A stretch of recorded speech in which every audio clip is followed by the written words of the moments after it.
Alright, if I win, I get to destroy the entire town. If you win, I get to destroy the entire town. Deal?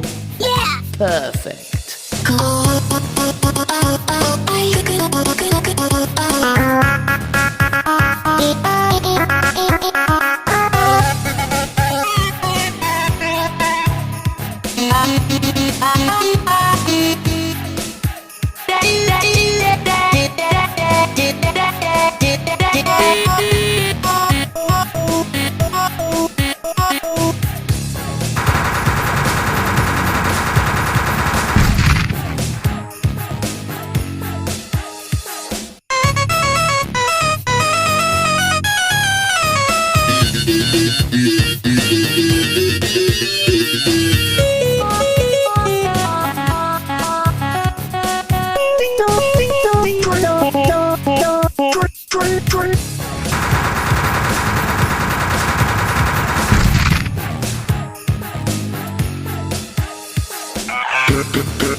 Wait.